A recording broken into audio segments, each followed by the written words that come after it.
Salve galera, seja bem-vindo ao Resenhando. Eu sou Daniel Dutra, esse é o nosso canal de música e com uma das entrevistas mais pedidas no canal, Fernanda Lira, baixista e vocalista da Cripta. Bom, mas antes de começar esse bate-papo com a Fernanda, o longo e o ótimo bate-papo com a Fernanda Lira, aquele pedido de sempre, você sempre escuta isso aí nos canais que você acompanha no YouTube e escuta aqui também no Resenhando. Inscreva-se. Fácil, fácil, você pode fazer isso agora enquanto eu estou falando. Tá no tablet, tá no smartphone? Simples. Se você já estiver assistindo esse vídeo na horizontal, é só botar na vertical rapidinho ali, vai aparecer logo embaixo. Inscreva-se, clicou, valeu. Tá no PC? Fácil, fácil também. Canto inferior direito da tela, passa o mouse, clica no botãozinho, inscreveu-se, maravilha. Isso ajuda pra caramba que a gente continue fazendo esse trabalho, levando música, levando conteúdo, levando material muito legal pra vocês. Importante também, deixa o like, clica aí, beleza? Isso, thumbs up. Porque ajuda no algoritmo, o YouTube reconhece e recomenda esse vídeo para muito mais pessoas que podem conhecer o Resenhando, se juntar a essa família e também conhecer o material da Cripta, conhecer o som da Cripta, as ideias, a visão de mundo da Fernanda, desse papo que foi ótimo. Mas, antes de eu adiantar um pouquinho, o Resenhando está nas redes sociais, Facebook, o Twitter, o Instagram e o resenhando.com.br. Curta, siga, tem conteúdo diferente nas mais diversas plataformas. E então vamos lá, um bate-papo sobre cripta, sobre Nervosa, sobre visão de mundo, sobre muitas coisas, um bate-papo honesto, sincero, direto, objetivo, com a Fernanda Lira. Confira, galera! E finalmente temos Fernanda Lira no Resenhando, agora com a Cripta, uma das entrevistas mais pedidas desde o início do canal. Não rolou na época da Nervosa, mas está rolando aqui. O importante é que a Fernanda está aqui. Fernanda, seja bem-vinda e obrigado por ter aceitado o convite.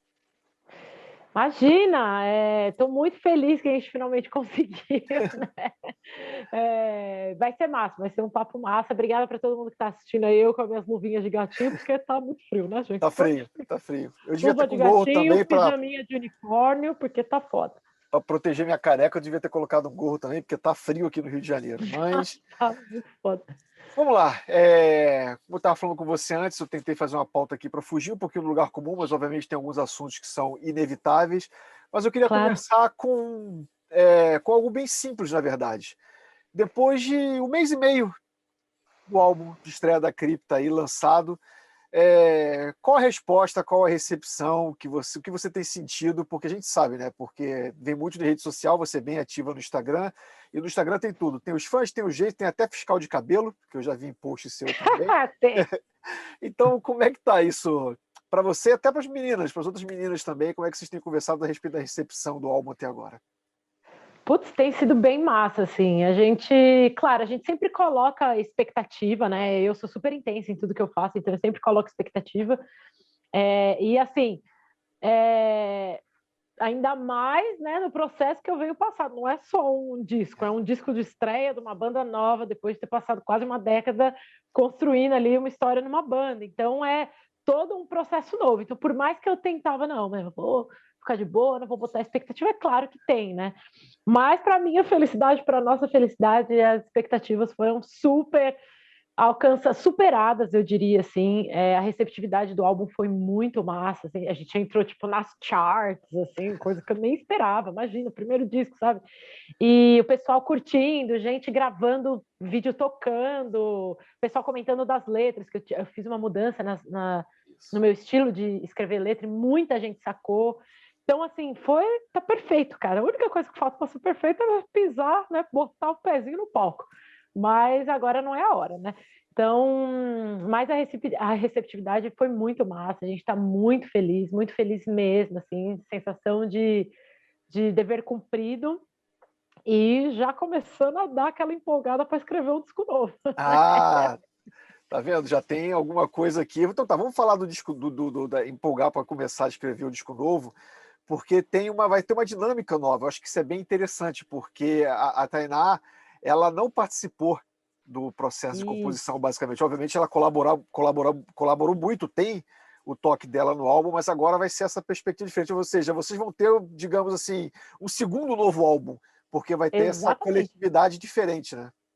Exatamente, você pontuou perfeitamente. Eu acredito que o próximo álbum vai ser um novo começo ainda para a banda, porque é claro, eu sinto que a gente já criou uma identidade ali no primeiro álbum, mas ainda tenho que explorar, principalmente quando se trata de uma guitarrista como a Tainá, né?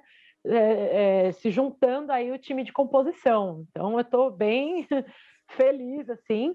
E só para o pessoal, para situar o pessoal, é que assim, quando a Tainá entrou na banda, a maior parte do disco já estava o cru, né, das músicas, assim, o rough, ali já estava composto, né? Mas a Tainá, mesmo assim, ela teve uma participação super ativa, né? Ela, claro, além do óbvio de criar os solos dela de todas as músicas, ela, quando chegou na parte de, assim, porque a gente terminou o grosso das músicas e aí depois a gente voltou como se fosse para fazer uma pré-produção assim do disco, analisando música por música, mexendo na estrutura, adicionando riff, mudando o que a gente estava achando redundante, sabe? Esse tipo de coisa, polindo mesmo as músicas.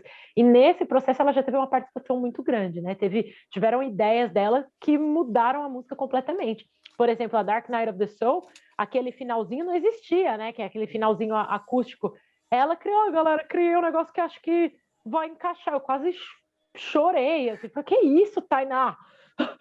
Meu coração não tá pronto, porra, sabe? Então, assim, ela contribuiu bastante, porém, a Tainá, ela tem um estilo de tocar, né? Quem está acompanhando os vídeos dela no Instagram dela, aliás, sigam ela posta uns negócios, uns videozinhos bem legais, mas no nosso canal do YouTube também, ela tem postado algumas coisas, você vê que ela tem um jeito muito particular de tocar guitarra, assim, né? Uma pegada muito diferente.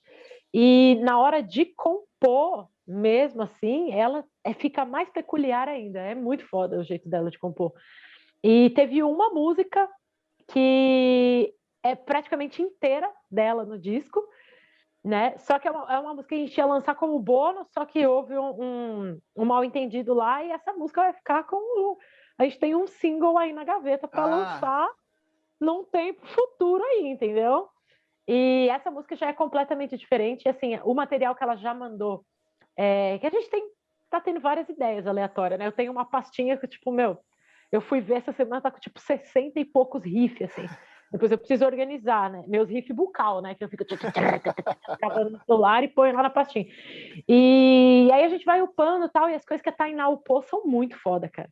São muito foda. Então eu acho que vai ser a gente vai manter a nossa essência que a gente já encontrou qual é ali, a nossa identidade, porém ainda tenho que explorar e eu acho que vai ficar muito massa, cara, que a Tainá é embaçada. Essa é a verdade. O processo, você falou agora, vocês têm uma pastinha que vocês compartilham e ficam jogando as ideias lá. Foi assim no primeiro álbum, no início, com você, a Sônia e a Luana? Porque eu ficava imaginando, assim, obviamente, tem a Sônia, ela não mora no Brasil.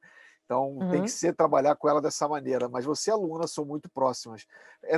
Foi sempre assim até vocês se juntarem? Vocês vão fazer dessa mesma maneira para o segundo álbum? Olha, assim, não saiu nem turnê, não teve nem show ainda, a gente já está falando do segundo disco. Mas. Pois é. Músicos na pandemia é isso, né?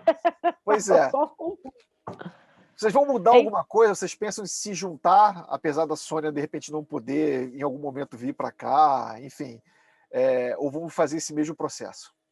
Então, eu e a Luana, a gente já estava meio que acostumada a compor à distância, porque na Nervosa a gente sempre fez assim. Né? Não sempre. Eu e a Prica a gente se encontrava bastante, assim, mas no último disco, principalmente porque a Luana é do Rio Grande do Sul, né? Eu moro aqui, a Prica mora em outra cidade, então era difícil da gente se encontrar para compor. Então a gente se adaptou bem a realmente compor à distância, né? Então fazer isso na cripta é algo natural. E eu particularmente eu gosto de compor à distância, assim. Eu sou uma pessoa extremamente metódica, né? Para quem gosta de astrologia, eu sou virgem, ascendente virgem, com Marte em virgem, ou seja, falta tompeiro. Não, mentira. Sou muito metódica na hora de compor. Então, eu gosto de eu curto pegar um riff, testar várias coisas nele, eu comigo mesma aqui e tal, e depois apresentar para as meninas e tal. Então, eu gosto, né?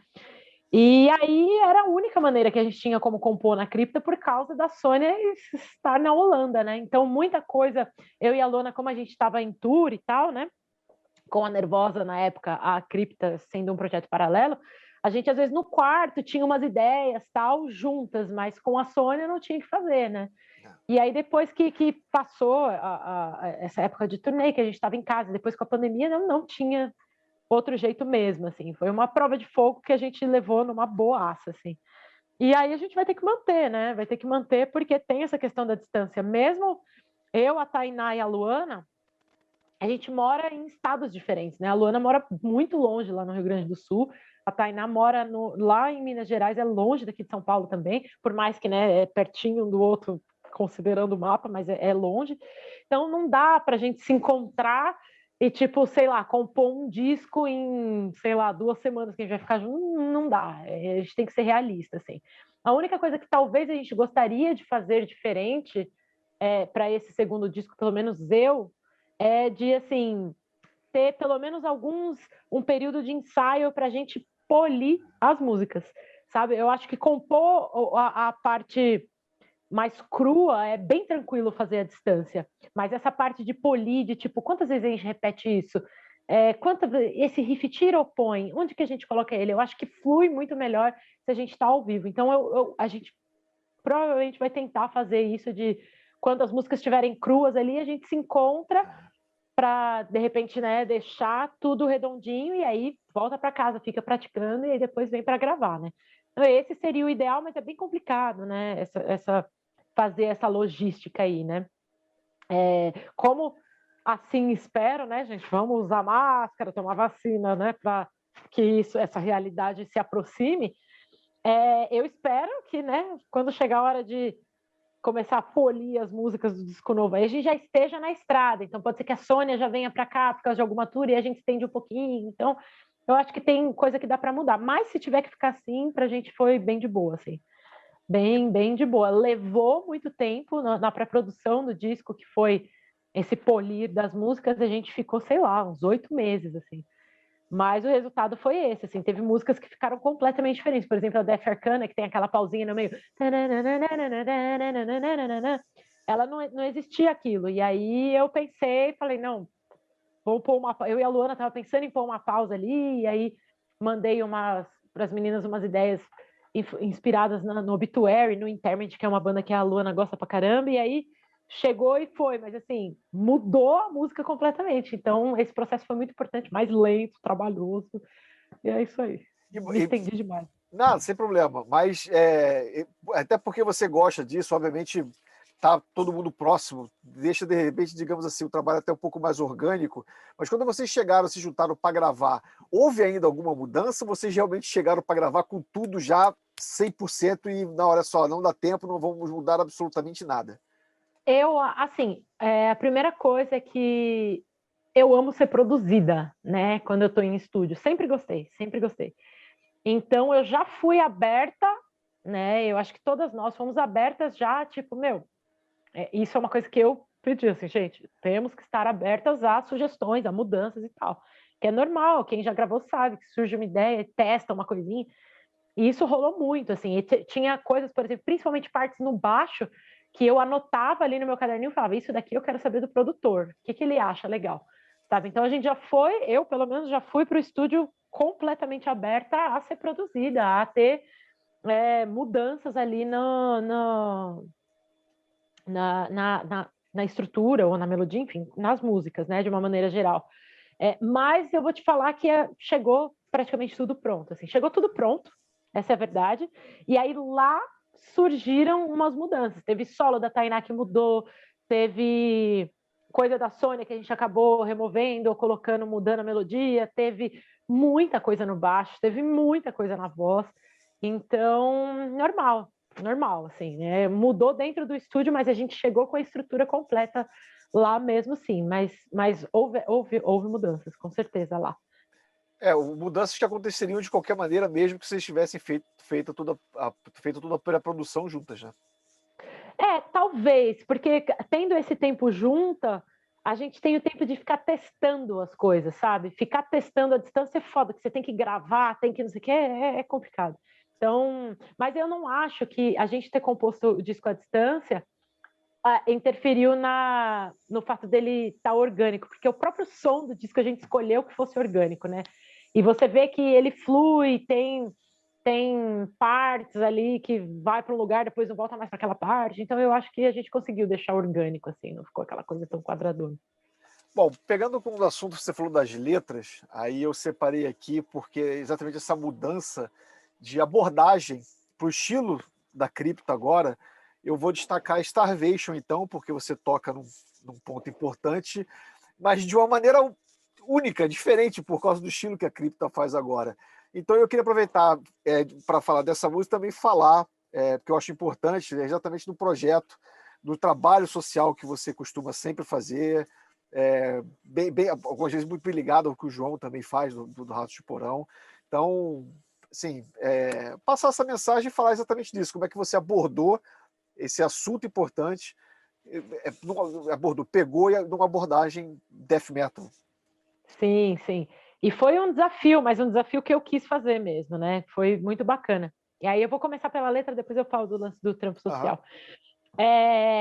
Da letra foi o seguinte: eu passei 10 anos, quase, né, escrevendo letra de protesto, o que sempre foi confortável para mim, porque eu sou uma pessoa revolta, né? Então, ela sempre fluiu muito, assim, para mim. Então, ela sempre foi tranquilo.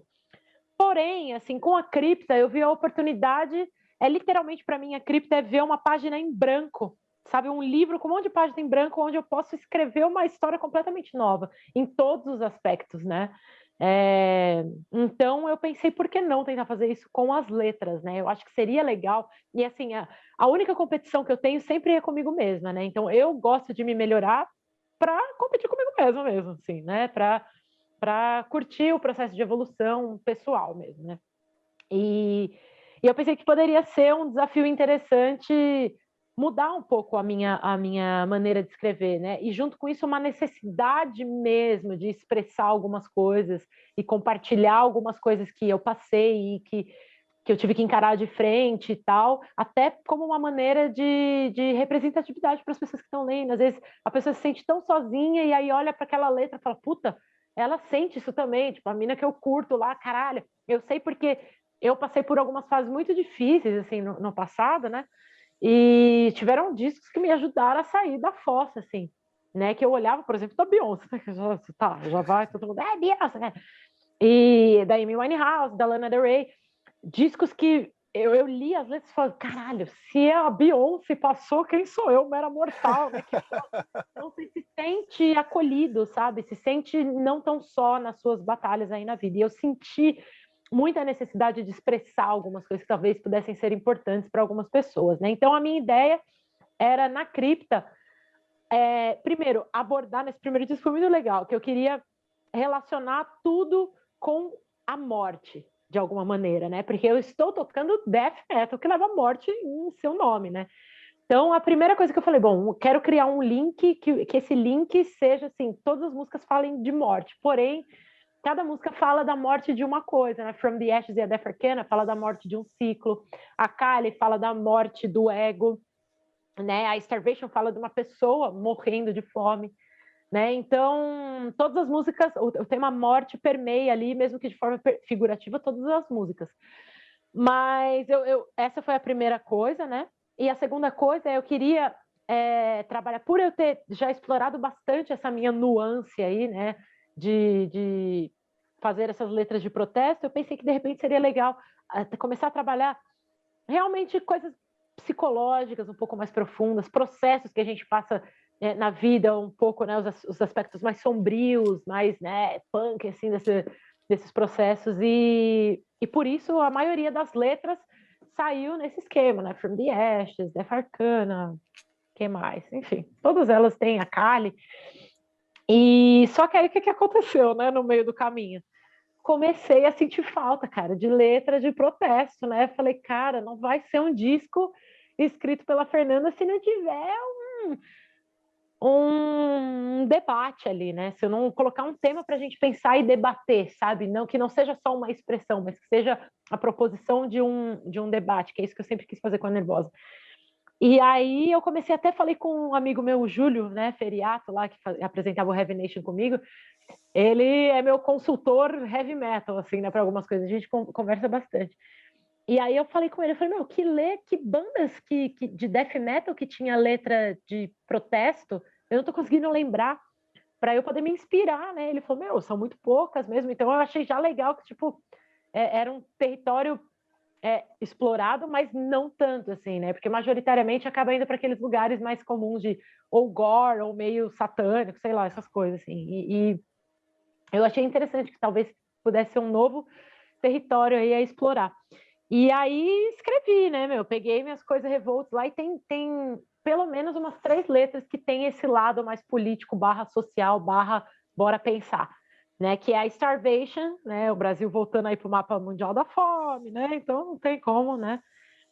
Não falar disso. A Bloodstained Heritage é uma letra que eu gosto bastante, muito forte a letra, que fala sobre o processo de miscigenação, né, forçado que rolou aqui no Brasil e da história sangrenta sob a qual nosso país e várias outras nações foram construídas, né? Então, tem aí e essa música que é esse single surpresa aí que vai aparecer em algum momento, também é uma letra mais política, assim, que eu não vou falar agora, senão perde a graça, né? Que eu quero Claro. gravar um vídeo lá na frente falando da letra da música.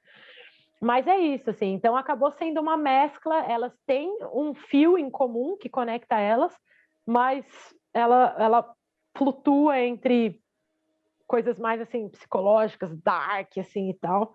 Tem o Pesadelo da Luana lá, que é horrível, que é a Under the Black Wings, é inspirado no Pesadelo da Luana. E tem esse lado mais político aí também, que é a minha veia, né? Eu sou um ser social e político, não teria como ter um álbum meu que não cutucasse algumas. Não vou falar cutucar ferida, porque essa não é a intenção, mas que propusesse debate, propusesse a gente parar e olhar sob uma outra perspectiva determinados é, temas aí.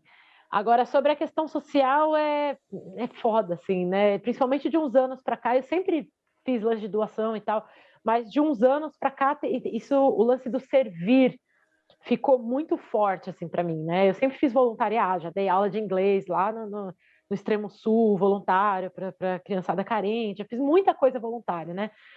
Mas de uns tempos para cá tem sido uma parte muito importante para mim, o lance do servir, assim, né? Eu por ter essa coisa do ativismo social, digamos assim, né? Que a palavra ativista, militante, tá muito mal usada ultimamente, mas por ter esse não mal usada, né, mal interpretada, mas por ter esse lado mais, né, da consciência social e tal aí, isso me faz vulnerável, assim, eu não consigo fechar os olhos para várias coisas que estão erradas e de pessoas e seres que precisam de ajuda, assim. Então para mim é muito natural, assim, eu sempre estou fazendo alguma coisa, né? Tem algumas coisas que são mais ativas, assim, mais contínuas, né?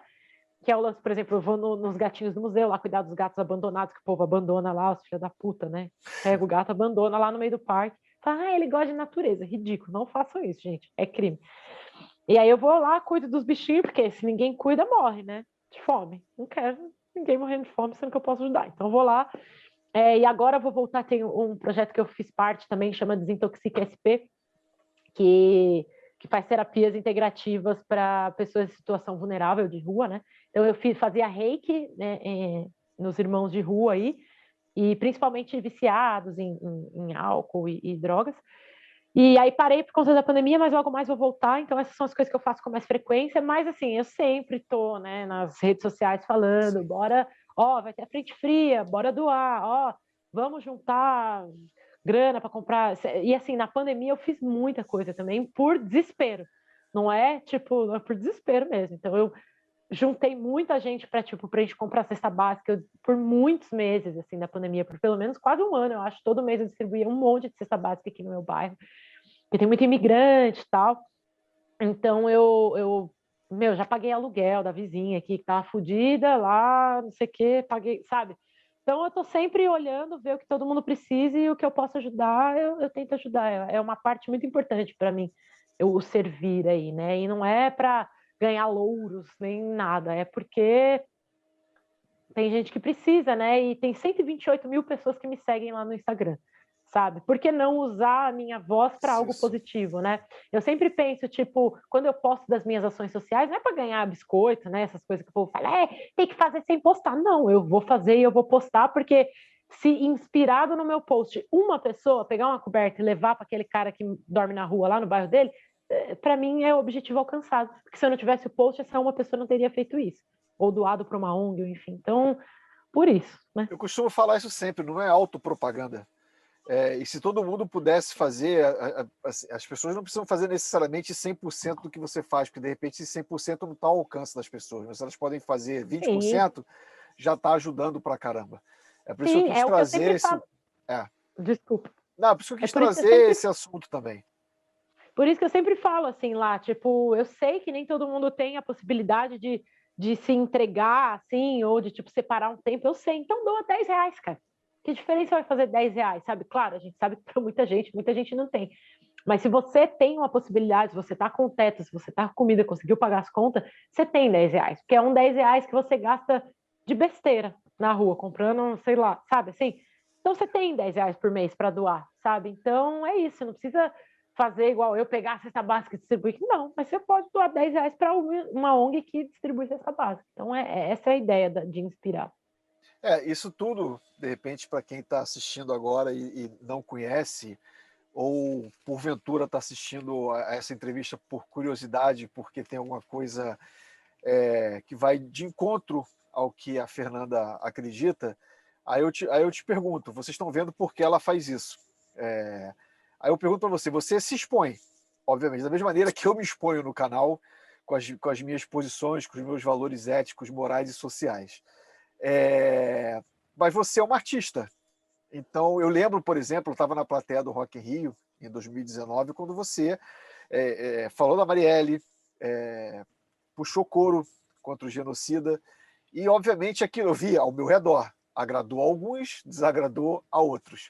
Como é que você lida com isso? Exatamente porque eu acho importante você usar a sua imagem, usar a sua posição para tentar trazer um pouco de luz para as pessoas, mas tem artistas que não, prefere música e ficar política. Em cima do muro, né? Exatamente, isso aí. Assim, primeiro lugar, né? A frase que eu interiorizei, assim, não que eu seja, né, é um ditado popular, não é que eu sou cristã nem nada, mas o povo fala, nem Jesus Cristo agradou todo mundo, olha lá, só fazia o bem e foi parar na cruz. Você entendeu? Tipo, o Iron Maiden, pra mim, é a banda mais linda do mundo. Tem gente que mete pau no Iron Maiden, no Black Sabbath, que criou o gênero. Então, assim, quem sou eu, Hellis Mortal, para achar que todo mundo vai gostar de mim e da minha visão de mundo? Né? Então, assim, quer gostar, gosta, não quer, não gosta, não gosta, é o meu jeito. Sempre foi. E como a gente está num momento político delicado e urgente, é claro que isso vai ser ressaltado, né? Minhas letras sempre foram políticas na Nervosa, mas agora, como é um momento péssimo, né? Então é natural que isso se aflore mais para tentar, né, trazer para debate e mostrar algumas coisas que realmente não vão de acordo ali com o que eu acho que seria ideal para a sociedade aí, né? E assim, eu sou criticada, claro, né? Não vou falar que todo mundo me ama, tal, mas as pessoas acabam focando muito no negativo, de tipo, nossa, você vai perder seguidor por causa disso. E os seguidores que eu ganho por me posicionar? Porque tem gente que começa a seguir quando as pessoas se posicionam. Por exemplo, teve aquele jogador de vôlei que se posicionou contra o Bolsonaro e falou, eu não votei nessa coisa, não. Ganhou 1 milhão de seguidores, sabe assim? Então as pessoas tendem a, tipo, você vai perder. Mas e as pessoas que se identificam, que se alinham com o meu pensamento, que são muitas também? Eu não estou falando, não me posiciono para ganhar like, né? Pelo amor de Deus. Isso é o povo que cria na cabeça. Existem formas muito mais efetivas se essa fosse a intenção. Mas o que eu quero dizer é que, puxa, tem gente que se incomoda com o meu posicionamento político, né? Tem gente que se incomoda com a minha visão de mundo, né? Tem gente que se incomoda que eu cortei o cabelo, né? Tem gente que se incomoda porque eu estou usando o cabelo cacheado e não liso. Tem gente que se incomoda porque eu sou vegana, se sente ofendido, atacado. Então, assim, né? Mas tem quantos veganos não se sentem representados em mim? Quantas pessoas que se chocaram com a morte da Marielle não se sentem representadas por mim, né? Levantando isso lá no Rock in Rio. Quantas pessoas, sabe, se alinham com meus pensamentos, não acham legais. Então, não acham legal, sabe? Então, é uma questão de equilibrar, assim, as pessoas sempre levam para o lado, ela é perder fã, não, e as outras pessoas? Não é só você e sua visão de mundo, existem várias outras visões de mundo que podem se alinhar com a minha, né? E eu sempre falo também, para quem reclama isso nas minhas redes sociais, eu falo, você quer música só? Segue a Cripta, lá a página da Cripta a gente só põe música, tá lá, música, todo dia tem coisa relacionada à música, todos os dias. As minhas redes sociais são um reflexo da minha visão de mundo, e minha visão de mundo não é apenas música, né? Eu sou um leque de pluralidade, assim. Eu vou postar sobre yoga, eu vou postar sobre tarô, eu vou postar sobre veganismo, eu vou postar sobre death metal, eu vou postar sobre o que eu quiser, porque é o meu Instagram e a minha visão de mundo. Você entende? Então é isso, é simplesmente um reflexo do que eu penso, assim. Por mim, eu postaria muito mais, mas assim como o lado político, ele é também uma das coisas do meu leque. Então, eu não fico lá ativista o tempo inteiro, mas quando eu acho que tem que ser, eu vou lá e falo mesmo, e é isso, né? Até porque, por uma coisa muito interessante, muita gente não sabe disso, acho que é a primeira vez que eu estou falando isso numa entrevista, mas não é algo que eu me envergonhe, não. As pessoas ficam perguntando, né? Onde você estava quando o Lula estava... Eu estava metendo pau no Lula, porque eu fui pobre de direita a minha vida inteira, gente. Eu fui pobre de direita, PSDBista a minha vida inteira, assim, né? E levou muito para eu conseguir aderir essa consciência de classe, de eu entender que eu estava defendendo interesses que não eram meus e começar a mudar, né? E me sensibilizar mais com as questões, né, sociais e tal. Então levou um tempo, e outra, levou conhecimento, pessoas postarem coisas que faziam um clique na minha cabeça, falar, nossa, pode crer, nunca tinha pensado por esse lado, sabe? Então, eu acho que eu também, falando sobre isso, pode sei lá, fazer pessoas se acharem politicamente também. Então, eu vejo muito pelo lado saudável também. E o povo fica muito nesse negócio, não, é isso aí. Né? Se você não está satisfeito, posta lá a favor do Bolsonaro, sei lá, no seu perfil, sabe? Mas no meu, eu vou postar minha visão de mundo. Né? E outra coisa que é muito louco, assim, é esse negócio, né, de não pode misturar música com arte. Eu não sei de onde tiraram isso, né? Assim, não pode misturar música com política. Eu já sei que é uma coisa que é bizarra, porque quando eu ficava fazendo post metendo pau em Lula, em Haddad, não sei o que lá, né, quando eu era mais jovem, ninguém falava isso para mim. Eu nunca vi ninguém falar isso para mim. Fernanda, você tem seus fãs aí, não pode... Né? Nunca, ninguém falou nada disso. E outra, quando você entra eu sei porque eu já vi, em página de músico, metendo pau no esquerdopata, não sei o quê, ninguém fala isso, de tipo, não pode misturar música com, você tem seus fãs. O pessoal não fala, então a gente sabe por que isso está sendo falado. Não é porque eu estou colocando política na minha música, porque eu estou me opondo às pessoas que as pessoas votaram. Então, E outra coisa, eu me inspiro em pessoas. Ontem eu estava pensando sobre isso, né? Porque eu quero gravar um coverzinho de voz limpa de uma artista que eu amo, que é a Billie Holiday, né? Eu ia falar sobre isso com você, mas vamos lá, termina aí. O que eu ia falar eu me inspiro em pessoas cujas letras e arte sempre abordaram a política, né?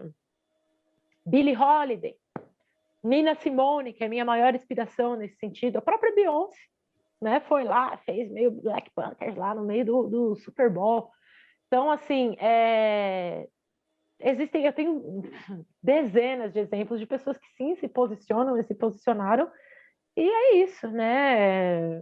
É nelas que eu me inspiro, assim, né? Porque hoje, assim, ainda mais com a polarização que está rolando, as pessoas têm ainda elas não querem ouvir aquilo que elas não gostam. Então isso incomoda. Enfim, eu costumo falar que eu não gasto a minha energia vendo o que eu não quero, assistindo o que eu não quero, indo comentar onde eu não quero. Enfim, mas hoje está realmente complicado. É uma pandemia, acho que piorou muito, mas só tem aflorado, assim, quanto as pessoas, né? Enfim, mas eu sempre falo isso, né? Falando agora mais da questão hater, sem ser tanto por causa da questão política, mas no geral mesmo, né? Da pessoa ir lá no seu perfil falar... eu vou comentar um negócio bem bizarro. Que um dia um cara foi comentar do meu... Alguma coisa, eu nem lembro o que era que o cara ia comentar. Aí ele comentou lá e eu respondi, tipo, não, nada a ver, não sei o quê. Sabe o que o cara comentou? Não vai acreditar. Diva satânica, mãozinha pra cima. Fernanda Lira, mãozinha pra baixo. Ha, ha, ha, ha. Eu falei, mano, olha o nível de argumento. Então, tipo, a pessoa perde tempo de escrever uma coisa tão banal como essa, sabe? Sabe o que é então, pior, Fernanda? Ele acha que está incomodando e ofendendo você fazendo isso. Isso aqui é mais nossa, inacreditável. Eu acho isso inacreditável. nossa, eu vou morrer se me compararem com a vocalista da banda que eu estive por 10 anos. Tipo, se eu não quisesse que houvesse esse tipo de coisa, eu não tinha saído da banda, sabe? Assim, então, é uma bobeira. Mas isso foi só um exemplo, porque é o cúmulo do banal, né? Mas várias coisas. O povo vai lá, por exemplo, o post de veganismo sempre tem o cara que vai falar, prefiro churrasco. Sabe? Tipo, mano, qual a necessidade, sabe? Não tem necessidade. E eu falo isso, assim, tipo, sai matéria sobre a cripta, sai matéria quando eu tava na Nervosa, sai matéria sobre a Nervosa, o povo mete o pau, não sei o quê. Eu acho que os haters, assim, de uma maneira geral, não entenderam como funciona o algoritmo, né? É. Porque o algoritmo, quanto mais interação tem, mais ele vai fazer aquele conteúdo sobre aquela banda específica bombar. Então, eles acabam ajudando a banda, né? Então, eu sempre fui assim e continuo sendo assim. Eu discordo de pessoas e visões o dia inteiro, né? Todos nós. A gente sempre vê um post e você fala, nossa, que bosta, né, meu? E aí, o que eu faço? Eu vou lá, deixa de seguir. Deixa de seguir, Exatamente. saio fora, ou ignora, fala, não sabe o que tá falando, né? E passa. Então, assim, é isso, você não precisa se tudo que eu for discordar na internet, eu tenho que ir lá comentar para ver se eu ataco a pessoa, fudeu, eu passo meu dia inteiro fazendo isso, não dá. Então, assim, tem necessidade, né, gente? Quantas É. coisas que eu não gosto, sabe? Não gosto. Eu vou lá, eu tenho que entrar e deixar a minha opinião. Ninguém pediu minha opinião. Se alguém pedir minha opinião, eu vou lá e falo, mas ninguém pediu, né? Pois é. O que as pessoas, uma coisa que eu parei de fazer é exatamente tentar abrir um pouquinho a cabeça das pessoas que entram comentando no canal, por exemplo, porque eu já vi que não vale a pena. Tem gente você Não não vale a adianta. pena dar muito. É, Porque aí vê, tipo, olha lá, consegui cutucar, e vai lá e continua. Então, ignora, não eu vale a ignoro tudo. pena. Durante muito tempo eu fiz isso, agora não vale a pena. Porque você abriu um monte de leque para mim, inclusive no que eu tenho pautado aqui. Aí quando você falou então que o Bobão foi lá botar thumb up para Diva Satânica, thumb down para você, tem obviamente as comparações. Isso, a gente fez um vídeo, uma resenha do Echoes of the Soul aqui no canal e obviamente mexeu com os fãs, né? Porque um dos apresentadores do canal, eles não estão aqui hoje, o Cláudio, ele não curte death metal, não curte estúdio, mas ele deu a percepção dele ouvindo o disco de quem curte, de quem não curte. É a mesma coisa que quando em 2015 o Slayer tocou no Rock in Rio, o G1 fez uma matéria, pegou um monte de músicos de uma orquestra sinfônica e botou os caras, até uns coroas para ouvir Slayer, você imagina isso, né? Os coroas de músicos eruditos ouvindo Slayer, fez uma puta matéria. Enfim, as pessoas não têm essa percepção. Mas aí vem o lance da comparação, todo mundo falando, você não pode comparar. Pode, porque da mesma maneira, e quando você fala comparar, não é comparar musicalmente, porque são duas bandas obviamente diferentes. Mas eu dou exemplos. A mesma pessoa que comparou o David Lee Roth com o Van Halen com o Sammy Hagar. A pessoa que comparou o Heaven and Hell com o Blizzard of Oz do Ozzy. E são trabalhos completamente diferentes. Mas existe a comparação. Eu costumo falar o seguinte, ouve, você gosta, escuta. Você não tem problema nenhum gostar das duas bandas e continuar ouvindo as duas bandas. Legal, que pelo menos não acabou. Houve a cisão, mas tem a Nervosa continuou, a Cripta é uma nova banda, e beleza, legal. Mas como é que você lida com isso, então? Eu, particularmente, não sou muito fã, assim, do lance de comparar. Eu sei que é natural, né? Eu sei que é natural porque eu, como fã, já comparei muito, mentalmente, né? Já comparei muito. Quando, tipo, a Tária saiu do Nightwish, foi tipo, acabou minha vida, assim. Não, aí entrou a NET, odiei o vocal da NET, sabe? Assim, então eu sei de onde vem porque eu já estive lá, né? Imagino na época, por exemplo, saiu o Bruce, entrou o Blaze, que eu era pequena, né? Imagina o choque que não foi na época. Então, assim, eu sei que que existe a comparação, que sempre existiu, que sempre vai existir, né? Porém, eu acho que as pessoas, elas estão, principalmente agora, indo um pouquinho longe demais no que diz a comparação, sabe? Musicalmente, eu acho muito difícil comparar, né? Porque são dois gêneros completamente diferentes, por mais que ambos no lado extremo do metal, mas gêneros diferentes ainda, né? Não dá, eu não consigo pensar, vamos comparar Megadeth com Behemoth. Não faz sentido, são duas coisas completamente diferentes. Eu não acho que você pode comparar, talvez, sei lá, tecnicamente, tal, mas de gênero eu acho meio bizarro, assim, ter comparação, né? Mas onde eu acho que as pessoas estão indo um pouco demais é tornar uma competição, né? Isso. Existe a comparação, eu acho que existe até um certo ponto a comparação saudável, digamos assim. Porém, as pessoas, eu acho que elas têm um costume no metal, né? E que talvez esteja, eu pelo menos, né? Tive essa percepção muito forte com essa transição de bandas que eu passei, que as pessoas estão levando a comparação para um nível não saudável de competição, né? Tentando fazer das bandas como se fosse uma competição, que só uma pode ganhar, que só uma pode. Isso é ridículo. Como se o metal tivesse um número limitado de bandas, chegou lá, acabou. Tem que ser uma ou outra, senão não entra no limbo lá.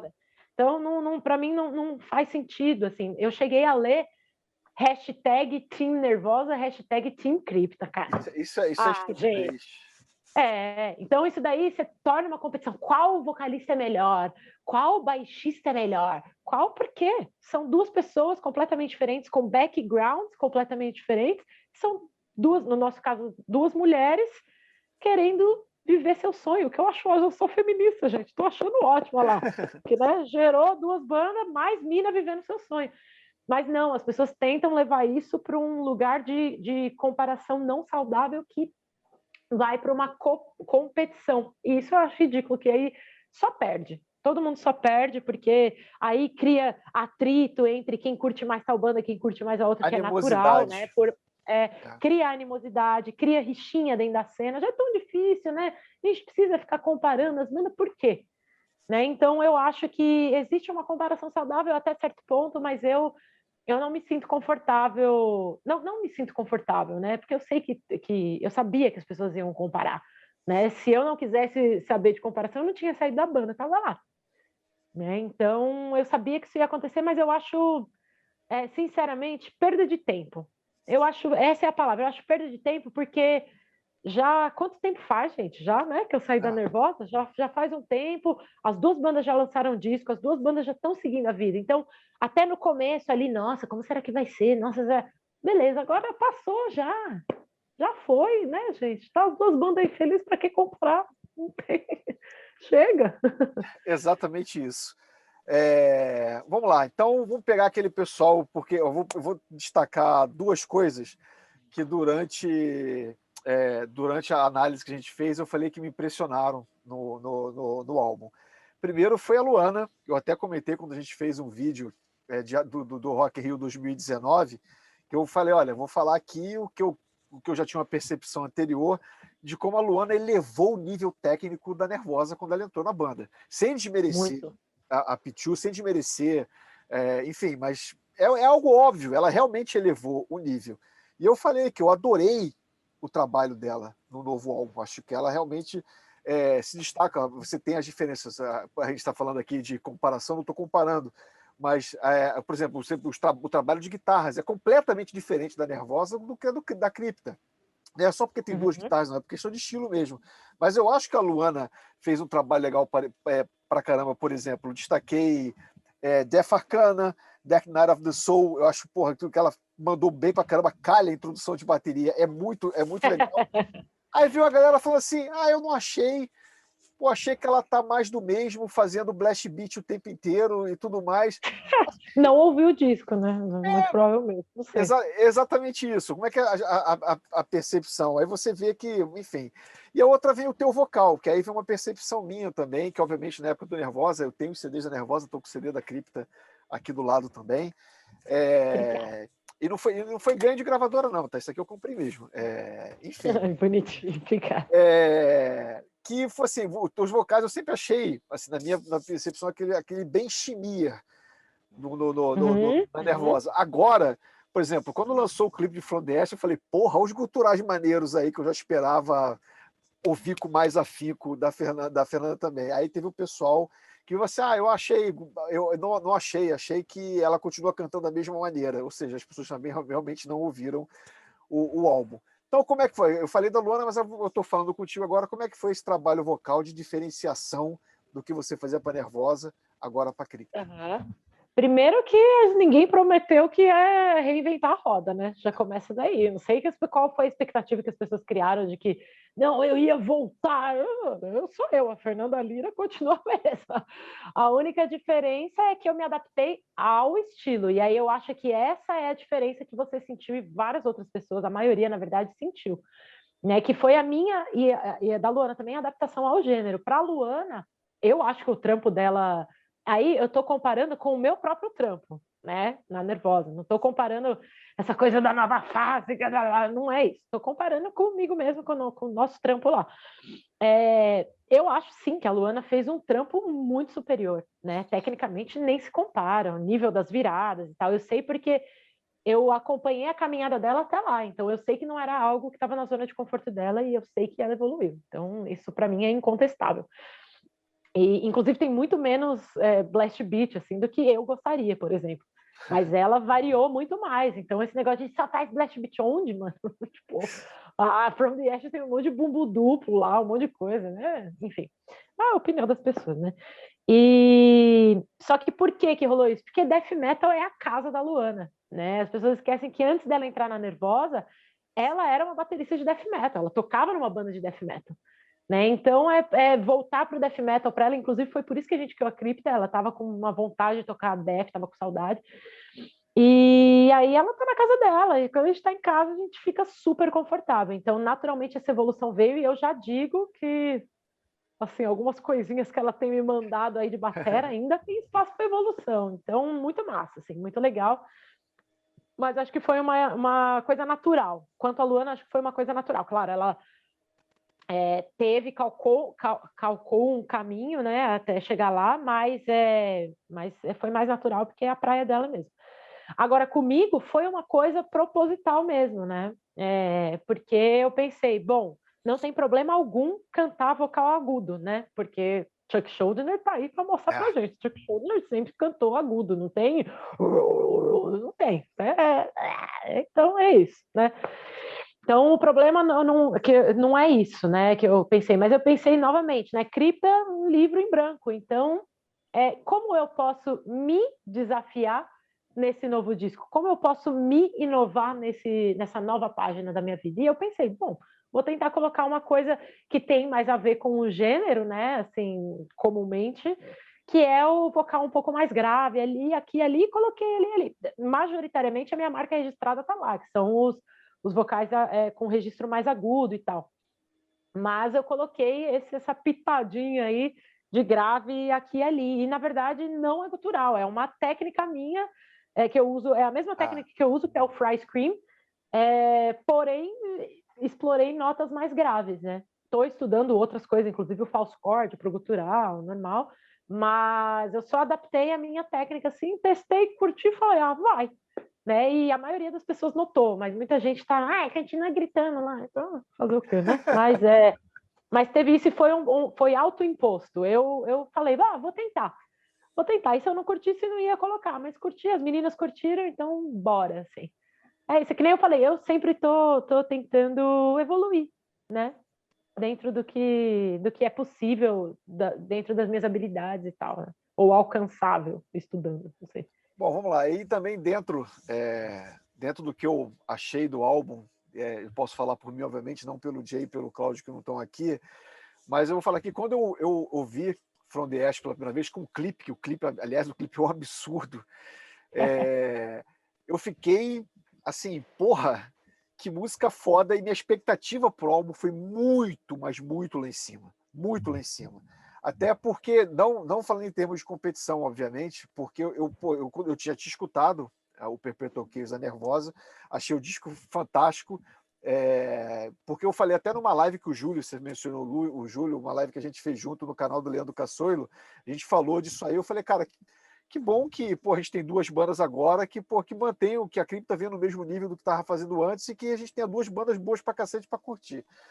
Mas o que aconteceu comigo foi, depois de From the Ashes, eu esperava, eu ouvi o disco repetidas vezes antes de gravar o vídeo, e eu, digamos, decepcionado não é a palavra certa, mas eu acho que eu joguei a expectativa tão lá para cima, mas tão lá para cima, que eu acabei falando assim, aí eu fiquei um tempo sem ouvir o álbum, e passei a ouvir o álbum novamente agora.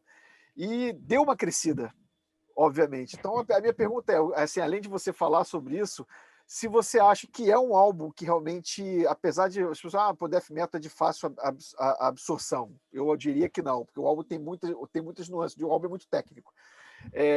Mas ele precisa de audições e precisa que você respire um pouco, deixe ele um pouco de lado para escutar novamente e de repente mudar um pouco a percepção. Isso já aconteceu comigo. Hoje eu acho o disco bem melhor do que eu achei quando eu ouvi pela primeira vez. Porque, na verdade, eu ouvi antes do lançamento, eu recebi o link da Napalm, então eu ouvi o disco pra caramba antes até de gravar o vídeo no canal. Bom, é isso. A questão que eu acho que pode ser, assim, a maioria das pessoas pirou, né? Tem gente que fala que ouve religiosamente todo dia, assim, a gente recebe muita mensagem disso. Então, acho que vai mais da expectativa mesmo, porque o que acontece? Eu acho que eu já ouvi alguns comentários, tipo os seus, assim, de nossa, mas eu esperava outra coisa. Não é questão de decepção de que tipo eu esperava que fosse melhor, mas eu esperava outra coisa. Mas É o mais ou menos que por aí. eu ouvi. Decepção não é a palavra certa. Eu sei, eu vou explicar o que na minha cabeça é isso daí. Porque o disco não é igual a From the Ashes, né? Ele não segue a linha da From the Ashes, porque é um disco muito diverso, né? Ele não segue a linha da From the Ashes. Tem algumas músicas que são na pegada da From the Ashes, né? Mas a maioria do disco não é. E a nossa ideia lançando os singles, né? Era exatamente mostrar que, tipo, não é só From the Ashes, mas também não é só a Starvation, que é aquele death metal Vader cru, mas também não é só a Dark Night of the Soul, que é completamente diferente das outras duas, tem o ritmo mais lento. Então, a nossa ideia com esses singles diferentes foi mostrar as diferentes nuances do disco, exatamente para as pessoas não acharem que vai ser só... Eu acho que a mais próxima da From the Ashes ali é a Shadow Within, né, que tem o trampo de melodia e tal, bastante melodia, tem essa coisa mais épica, assim, né? Então, eu acho que essa é a questão, que as pessoas ouviram a From the Ashes e, de repente, as pessoas que gostam, né, do que é a From the Ashes, e achavam que o disco inteiro ia ser aquilo ali. E não é. O disco começa com a Starvation, que é uma música total Vader, assim, Morbid Angel, assim, e depois vem a Possessed, que é uma outra coisa, que não tem nada a ver com nenhuma. E a Death Arcana, que não tem nada a ver com... Então, uma música não tem nada a ver com a outra, né? E é isso que eu acho que as pessoas tiveram um choque ao ouvir o disco pela primeira vez, porque ele é muito diverso, né? Não estou falando, a gente compôs um disco super diverso. Não, é no sentido de que ele é um disco variado mesmo, né? Uma música não tem nada a ver com a outra. E aí acho que é isso. Essas pessoas, incluindo você, né? Não estou falando que você pensou assim, mas estou falando que pode ser. Que essas pessoas que pensaram, nossa, eu esperava algo diferente, se ativeram muito ali ao lance da From the Ashes, e o disco é bem diferente da From the Ashes, né? Tem um pouco de From the Ashes, mas ele é bastante diverso, e essa era a nossa ideia mesmo, né? De explorar várias nuances dentro do death metal, e é o que tem. Né? Você não consegue botar, eu pelo menos não consigo, assim, botar uma... Cripta parece o quê? Porra, parece uma porrada de... Essa música parece isso, essa outra música parece aquilo, essa outra música parece aquilo, sabe? Não tem uma coisa... Tipo, parece death metal sueco. Não, Starvation não tem nada a ver com death metal sueco. Parece death metal da Flórida. A From the Ashes não tem nada a ver de death metal da Flórida, entendeu? Então ela é um caldeirão, assim, o disco é um caldeirão, e eu acho que por isso que muita gente não, essas pessoas não digeriram o disco de primeira, e aí depois da pausa falaram, puta, discão. É normal. É isso. Normal. É uma boa linha de raciocínio, realmente, porque hoje eu acho o disco realmente muito melhor do que não que eu achasse ruim, muito pelo contrário. Eu deixei bem claro isso na resenha. Eu só falei assim que eu esperava algo a mais, porque o impacto de From the Ashes foi inacreditável. De repente o vídeo ajudou também, porque o vídeo é fabuloso. Com certeza. O impacto visual dele é enorme. Sim, a From the Ashes, ela é uma música bem completinha, assim, eu acho.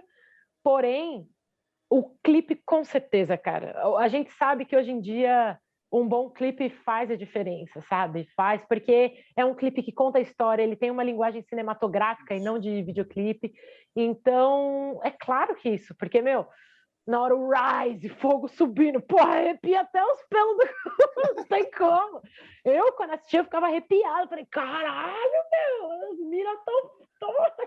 Então é normal, e por isso que a gente quis fazer um primeiro clipe, nossa, babei tudo, por isso que a gente quis fazer um primeiro clipe impactante, porque muita gente sabia que o povo estava na expectativa, falou, então vamos entregar um trabalho massa logo de cara, o pessoal curtir. Com certeza o vídeo contribuiu positivamente para esse primeiro impacto, porque se fosse um videoclipe diferente, sim, a música ela tem muita qualidade, na minha opinião, né, por si só, porém o clipe ele traz um outro negócio, fogo, caixão, nós flutuando lá, caindo, isso com certeza ajuda a ter esse impacto. A gente não acreditou no impacto que teve, assim, foi tipo bizarro, ainda as reações, assim, o povo tipo então, muito massa, muito legal. Bom, você falou um pouquinho mais cedo que você ia gravar Billie Eilish, né? Alguma coisa da Billie Eilish? Ou A Billie Holiday. Billie Holiday, perdão. Duas coisas completamente diferentes. Olha só, uma heresia aqui o que eu falei. Mas, enfim, alguma coisa com vocal limpo. Eu ia perguntar isso aqui agora, porque quando eu ouvi o Agony pela primeira vez, quando acabou o Wayfair, você sabe do que eu estou falando. Eu falei, porra, que é isso? Caraca, é o Amy Winehouse, que, aliás, você quando falou do pessoal assim, galera, quem fala assim, escutem o Back to Black. Puta que pariu! Obra de arte, meu. Não é assim, à toa que ganhou 500 Grammy essa porra, muito foda. É uma das maravilhas da música que, assim, existentes. O Back to Black é um negócio absurdo de fantástico, mas eu falei assim, eu falei, cara, que legal isso aí. Aí você também mencionou, isso nem estava anotado, você mencionou o Chuck Schuldiner, né? Eu lembrei do que ele falou quando ele montou o Control Denied na época, que era algo completamente, obviamente, diferente do Def, que ele queria dar vazão ao lado dele das bandas, as duas favoritas dele. Ele citou Queensryche e Iron Maiden. Isso para aqueles fãs de meu From Hell foi um choque absurdo, né? O cara gosta de Queensryche, Iron Maiden e... Eu amo Queensryche. Pois é. Aí eu fiquei mais assim, aí a primeira pergunta, você, além desse projeto, você já chegou a pensar em fazer uma coisa metal realmente, cantando com voz limpa, dessa outra praia completamente diferente do que você fez com a Nervosa e do que você faz com a Cripta?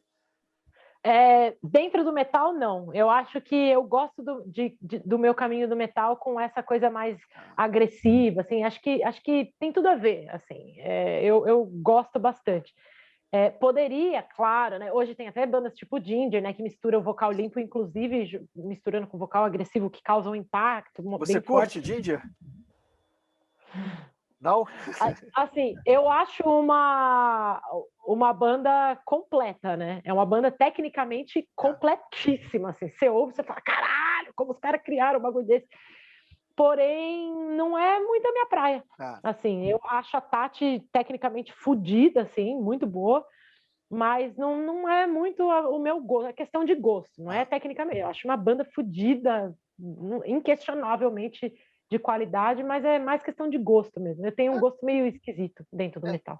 É curioso porque eu perguntei porque eu entrevistei a Tatiana essa semana e o novo disco do Ginger é um negócio da Ginger, enfim, é espetacular. Foi só curiosidade mesmo. Mas desculpa, eu te interrompi, continuei. Não, imagina. E então, aí tem, né, essa mescla, tudo. Eu acho que eu seria muito massa, assim, ter um negócio cantando meio Queensryche, até porque foram as bandas que eu comecei ouvindo metal, né? Iron Maiden, Queensryche, Halloween e tal. Então, tá, Xamã, tá dentro do meu coração, né? O vocal. Mas eu não tenho vontade de ter uma banda assim. Agora, o que eu tenho vontade de ter é um projeto fora do metal, cantando exatamente soul, blues, funk, né? Eu tenho muita vontade, assim, muita vontade, muita vontade. Vou um dia fazer esse projeto, né? Paralelo aí. Mas não dá tempo, né? Eu falo isso desde a época da Nervosa. Não, um dia eu vou ter um projeto cantando soul, cantando blues, mas não tem tempo, cara. Não tem tempo, não dá. Já é muito trampo, sabe, com as bandas, mas um dia eu vou ter. Nem que seja quando eu tiver veinha lá, mas eu vou ter. Tem muita coisa pela frente ainda, pô. Então, vai. Eu piro. Etta James, Aretha Franklin, né? Dinah Washington. Essas são as minas que me ensinaram muita coisa de técnica. Então eu tenho muita vontade, sim, só que falta tempo. né? Eu tenho ideias já, eu sei o direcionamento que eu quero, eu sei o tipo de letra que eu gostaria de escrever, eu sei tudo, porém só não tem tempo para botar em prática. Mas dentro do metal, não. Dentro do metal, minha praia é a desgraça. E foi exatamente isso, então, porque, assim, para a gente terminar aqui agora, nessa reta final, quando você montou a cripta com a Luana, ainda na Nervosa, era exatamente isso, para poder pegar esse lado mais extremo do metal. Agora eu vou te perguntar, em relação ao ponto de cisão de vocês pegarem a cripta, que seria um projeto para tornar a banda principal de vocês, e vocês saírem da Nervosa. A pergunta, na verdade, é diferente, que eu honestamente não lembro, não vi ninguém, nenhuma das entrevistas que eu li, alguém perguntar dessa maneira. Mas você acha que a pandemia agilizou a saída de vocês? Porque tinha Wacken, tinha um monte de coisa, tinha shows na Europa, enfim, aquilo ali, porque era inevitável que isso acontecesse depois, por exemplo? Sim, completamente. Porque, assim, por mais que eu soubesse, todas nós sabíamos que algo tinha que ser feito, né, ali na Nervosa para todo mundo voltar a ser feliz, tocando e compondo e fazendo o que ama, né? Só que alguém tinha que fazer alguma coisa e falei, então beleza, eu faço, eu me sacrifico, faço e pronto, e foi assim, né? Mas mesmo sabendo que seria, e a maior prova disso, né, é que hoje temos duas bandas completamente saudáveis, né? Então, hoje eu olho para trás e agradeço o culhão, assim, que eu mesma tive, a coragem, porque não foi fácil, foi a pior decisão da minha vida, quase morri, foi horrível.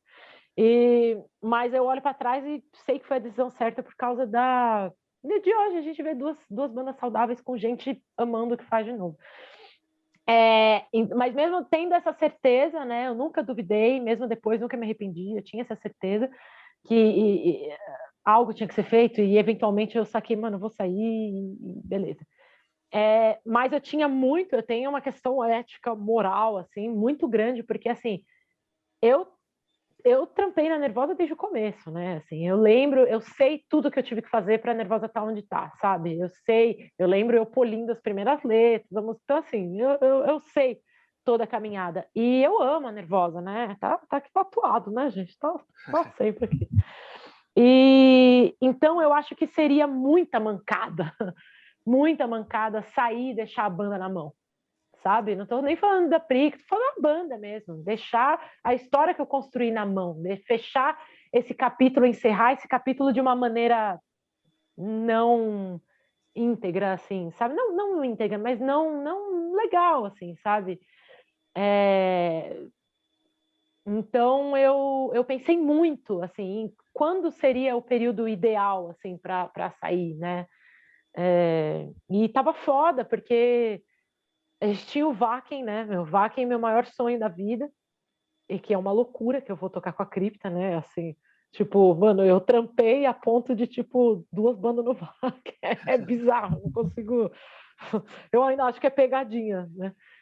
Vai chegar lá, é pegadinha do Moção! Não vai ser.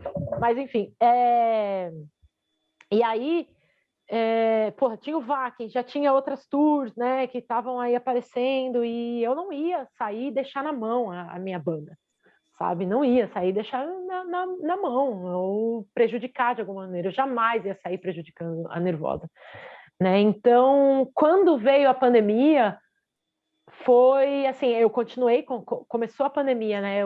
Eu continuei por um tempo na Nervosa, mas a ideia foi começando a ficar um pouco mais confortável, porque eu não sabia que ia durar tanto quanto está durando, mas eu sabia que ia durar, assim, um ano eu tinha certeza que ia durar. E aí eu pensei, poxa, se é para encerrar o capítulo, acho que agora talvez seja uma boa hora, porque não vai ter tour, eu não vou prejudicar ninguém na estrada, eu não vou prejudicar os planos de ninguém, e outra, estava me doendo um pouco começar a compor, principalmente porque a gente estava tentando compor e não estava dando liga. Eu pensei, tipo, puta, eu não quero compor meio disco e aí sair, tipo, quem entrar tem que compor tudo de novo, sabe? Eu pensei tudo muito direitinho, assim, para não prejudicar a banda. E aí a pandemia, de um certo modo, me deixou mais confortável para tomar a decisão, porque eu sabia que estaria seguro, que não ia prejudicar a banda, que não ia prejudicar a mim, que ia ter tudo tranquilo. A Pri que ia ter tempo para ver outras... a Pri que a Luana, né? Na época, a Luana saiu também. Mas eu pensei, pô, vai ter tempo para ver, vai ter, sabe? Acabou deixando tudo mais confortável, assim. Não vou dizer confortável, menos horrenda a decisão, porque foi horrendo tomar essa decisão. Foi a pior, quando eu olho para trás, eu falo, caralho, como que eu consegui? Porque foi horrível. Mas é isso. Então, a pandemia, com certeza, foi... Nada por acaso. Aqui eu sei que nada é por acaso, né? Eu acredito que nada é por acaso. Então, não estou falando que a pandemia ocorreu para que eu saísse do... Não estou falando isso, mas eu sei que era a hora, né? Era a hora. Foi o maior indicador, assim, de que era a hora para mim. Quando você fala e aí, que... E aí, nessa minha pira de, tipo, tudo tem seu tempo, quando... Fica para emocionar. Quando confirmou a cripta no Vaken, para mim foi a confirmação pessoal de que, tipo, viu? Você fez a escolha certa, tá todo mundo feliz e você ainda vai realizar o seu maior sonho, que você batalhou tanto para tocar. Então, tudo tem seu tempo mesmo. Ótimo. Eu fico imaginando realmente, porque não sabia disso. A dificuldade que foi, porque, por exemplo, a Nervosa tinha acabado de realizar algo fantástico, que tocar no Rock in Rio, que foi um show incrível. Sim. É impressionante você, uma banda de metal nacional, mas é porque também é o metal, né? Mas enfim, então estavam lá 3 mulheres em cima do palco, e eu nunca vi, se você pegar qualquer edição, qualquer dia daquela edição do Rock in Rio, às 3 horas da tarde não tinha tanta gente no palco Sunset para ver uma banda. Não tinha.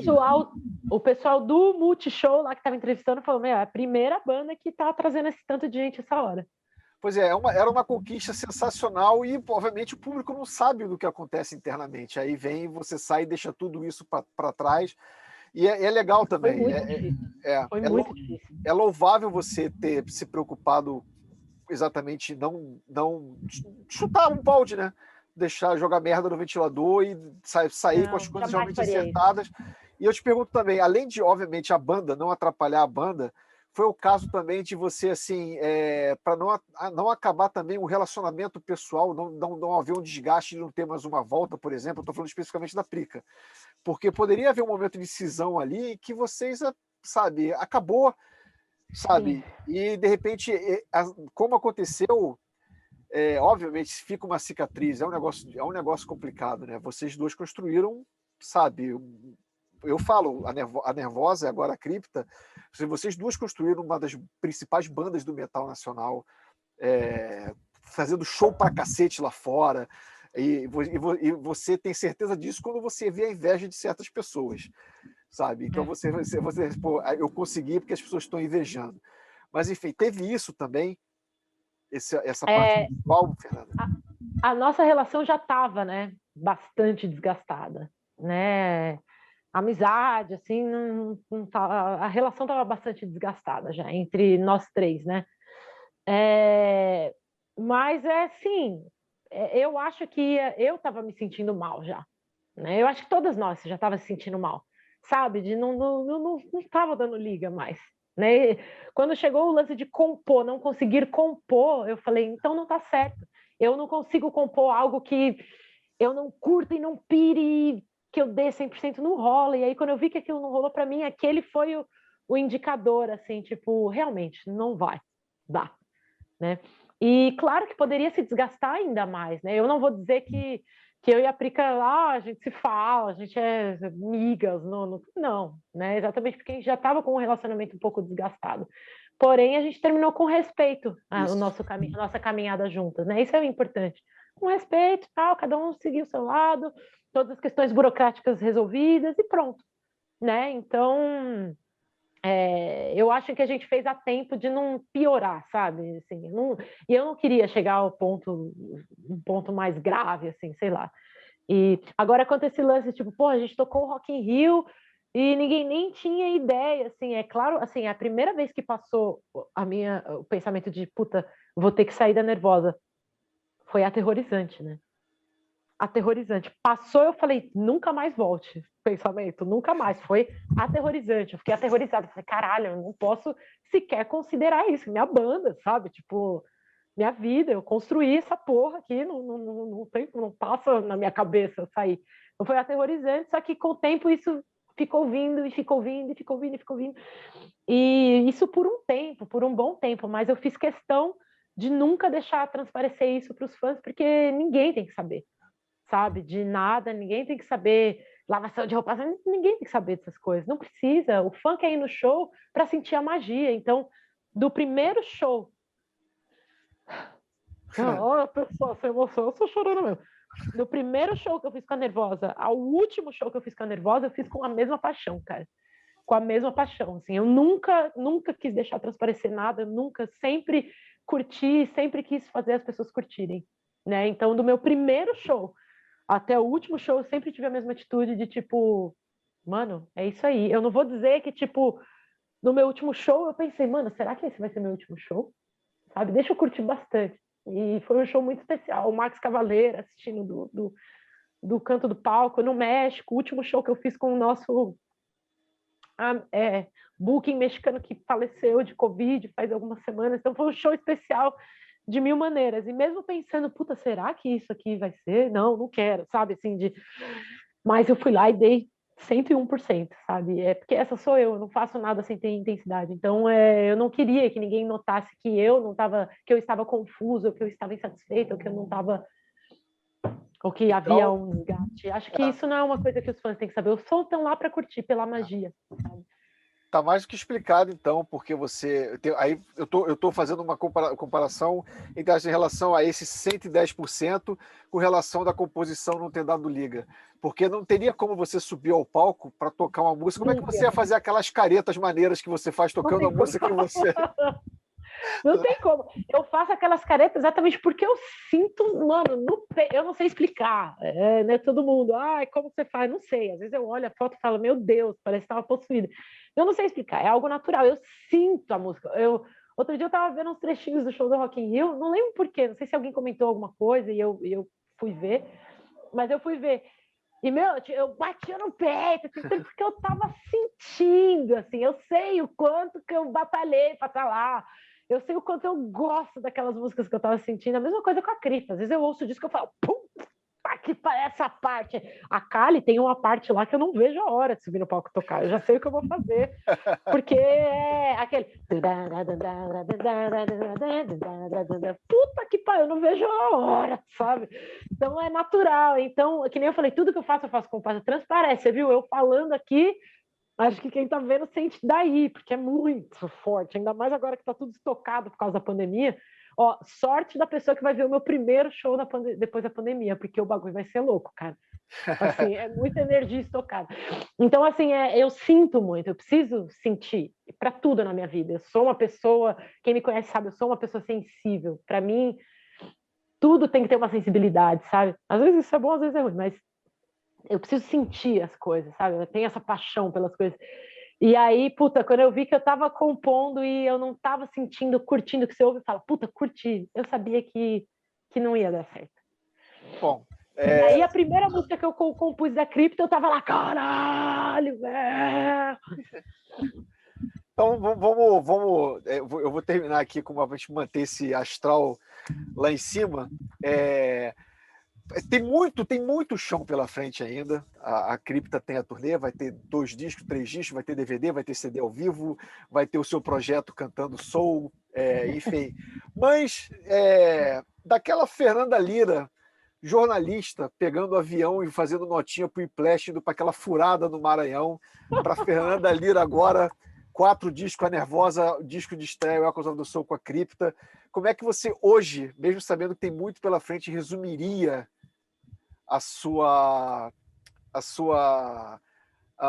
enfim, a Fernanda Lira de agora, de lá para cá? Mais realizado impossível, cara.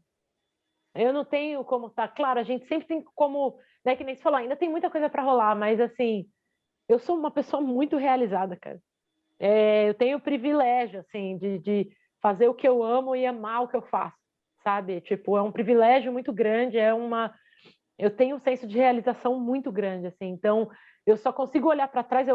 Quem me conheceu adolescente, né? sabe que eu era uma headbanger, continuo sendo, mas eu era assim, coletinho, dormir na fila, se encontrar para curtir som, ficar bangueando com cabo de vassoura, era eu. Chamar os amigos para ficar na sala bangueando no Live in LA do Def lá, assim, e tal. Tenho vários vídeos disso, inclusive. E aí eu só consigo olhar para aquela Fernanda e falar, mano, conseguimos, cara. Sabe? Que é isso mesmo, eu me sinto realizada, assim, tudo que eu quis eu fiz, cara. Tudo. Assim, ainda faltam algumas coisas, mas assim, tudo que eu pensei, puta, será que um dia eu vou conseguir? Eu acabei fazendo, cara. Eu queria escrever para o metal, eu queria ser jornalista dentro do metal. Eu fiz por um bom tempo, sabe? Eu fiz programa de TV, eu fiz programa de rádio, fiz resenha, fotografei show, fiz tudo, sabe? Que eu queria, assim. Me senti realizada, foi uma etapa que eu concluí, pronto, acabou, não quero mais. Então, aí, eu lembro quando eu fui, muito nitidamente, quando eu fui para o Wacken, louca, né? Não sei nem como. Olhando para trás, eu falo, como que a pessoa não tinha celular com internet? Não tinha. Não sei como que eu me locomovi, gente, dentro daquele continente. Fui 18 anos, moleca, assim, moleca de tudo. Fui com uma mochila, eu e uma amiga fomos pro Wacken, com muito pouco dinheiro, passei umas fomes lá, essas coisas, né? E eu lembro de estar chegando, assim, eu tive uma catarse no Wacken, né? Muito forte, que foi... Eu tive o privilégio incrível de assistir minha banda favorita, que é o Iron Maiden, naquela tour Somewhere Back in Time, que tocou um monte de clássico. Puta, que tour linda, né? Eu assisti da grade o Iron Maiden, e na hora que tocou a Rime of the Ancient Mariner, né, que já é um absurdo a gente ter tido a oportunidade de ver essa música ao vivo no Wacken, naquela parte que para e fica eu fico arrepiada de falar, foi uma catarse, assim, que tipo, tava era verão, né, aí uma brisa, assim, no vento e aquele, todo mundo em silêncio, e só aquele eco da guitarra,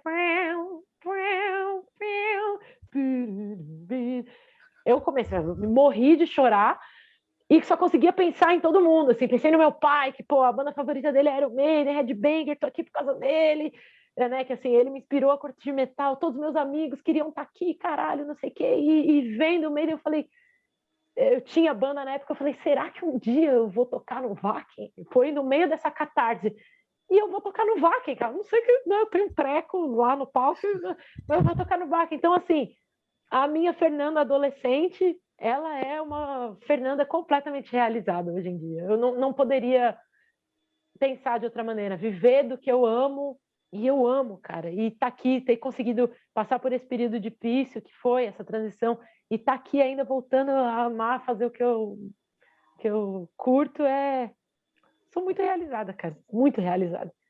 Muito realizada. Sensacional. E se junto com tudo isso ainda posso inspirar pessoas, tipo, uma mina a pegar uma guitarra e tipo, pô, vou tocar porque eu gostei dessa mina aí, sabe? É mais legal ainda. Então, Pois para é, mim, é missão cumprida. Ainda tem muita coisa que eu quero realizar, mas até aqui eu sou muito feliz, cara. Muito porque como feliz. você falou, no palco do Rock in Rio, lugar de mulher com a guitarra na mão, lugar de mulher é onde ela quiser estar. Então é Hoje e sempre. exatamente isso. Fernanda, porra, obrigado demais pelo papo. Finalmente Imagina. deu, foi sensacional, várias declarações maravilhosas. E é isso, muito obrigado. E se quiser falar qualquer coisa, mandar um beijo pro meu pai, para minha mãe, para minha tia. Eu não sou a Xuxa, mas está valendo. Peraí, deixa eu pegar a lista aqui. Eu queria agradecer você primeiro pela paciência aí para a gente achar o tempo ideal para fazer essa entrevista. Agradecer pela oportunidade, né? Assim, depois desse período todo, várias vezes eu me questionei, puta, será que alguém ainda vai ter interesse no que eu faço? Pronto, tá aí, ó, você me dando a oportunidade de falar sobre o que eu curto demais, assim. Então, obrigada pelo espaço, você, os meninos do canal, é o espaço de falar sobre o meu trabalho. Para todo mundo que está assistindo, gente, deixa eu olhar para a câmera, eu tenho mania de olhar errado. Gente, para todo mundo que está assistindo, muito obrigada por tomar um tempinho aí, ouvir eu falar um monte de groselha, eu sei que eu falo demais. Então, obrigada pelo apoio, obrigada pela todo o apoio aí à cripta, obrigada por acreditar na gente, por dar, por viabilizar a gente, eu voltar a viver um sonho, porque sem vocês nada disso existe, né? Não existe nada, não existe. Então, muito obrigada. Sem vocês, a gente não é nada. E bora seguir o último recado, hein?